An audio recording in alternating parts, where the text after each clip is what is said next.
Promesse biblique du jour. La question du jour. Qu'est-ce que la Bible? La Bible contient ce que les hommes détestent, c'est-à-dire la vérité, a dit Charles Spurgeon. Charles Spurgeon est né en 1834 en Angleterre. Ce fut là qu'il vécut la plus grande partie de son existence. Il fut très marqué par les inégalités sociales auxquelles il fut confronté et œuvra donc en faveur de ceux qui avaient besoin d'aide, en créant une maison de retraite, un orphelinat et bien d'autres choses encore. Il se convertit au christianisme en 1849 et se consacra dès lors à prêcher l'évangile. Sa vie fut transformée par une très profonde conviction de péché. Il mourut en 1892 après un ministère bien rempli. Il laisse au peuple de Dieu de remarquables prédications. Qu'est-ce que la Bible? Un livre qui a changé le monde. Un livre qui permet de comprendre notre histoire. Le livre qui dévoile le secret de la vie. Lisons dans Hébreux chapitre 4 verset 12 où il est écrit « En effet, la parole de Dieu est vivante et efficace. Elle est plus tranchante qu'aucune épée à deux tranchants. Elle pénètre point où elle sépare âme et esprit,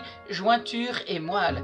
Elle juge les désirs et les pensées du cœur humain. » La Bible est l'un des plus anciens livres au monde. Elle a profondément marqué l'histoire de l'humanité et notre culture. Elle est toujours un des livres les plus vendus et lus au monde. Que renferment ces nombreuses pages? Comment la Bible nous est-elle parvenue? Peut-on se fier aux travaux des traducteurs? Comment lire la Bible pour la première fois? Dans une époque telle que la nôtre, peut-elle encore nous apporter des réponses aux questions fondamentales que nous nous posons? La Bible n'est pas un livre comme les autres. Elle ne se lit ni comme un roman, ni comme un livre d'histoire, ni comme un livre scientifique. Elle se déroule sur des siècles et contient de nombreux récits de vie, des poèmes, des textes de sagesse, des discours et des visions. La Bible nous fait entrer dans l'histoire de l'humanité, de la nuit des temps à la fin du monde. Elle révèle la personne de Dieu et son message pour l'humanité. Le péché d'Adam et Ève, Noé et son arche, les 10 commandements, Jésus-Christ et bien d'autres. Toutes ces personnes se sont posées et ont vu de leurs yeux des choses incroyables. La Bible rapporte des morceaux de vie, des réflexions et des expériences de foi. Elle nous parle de ces femmes et de ces hommes avec vérité, sans contourner leurs difficultés et leurs doutes. Et cela, la Bible n'est pas une suite d'histoires de héros glorieux,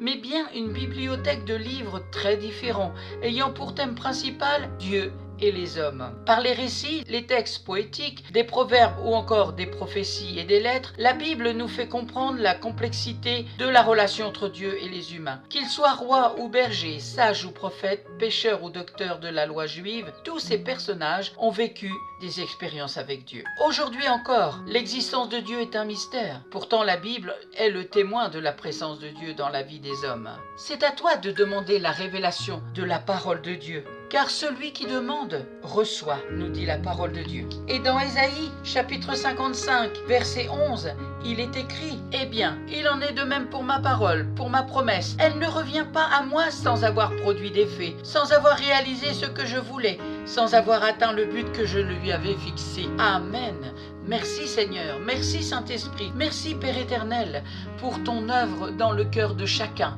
et que ta parole puisse nous être révélée par ton Esprit Saint. À toi soit toute la gloire. Merci Seigneur. Merci à vous pour votre écoute. Merci d'avoir pris du temps pour écouter Promesse biblique du jour avec cette question « Qu'est-ce que la Bible ?» Merci et je vous souhaite bon courage et vous donne rendez-vous à très bientôt.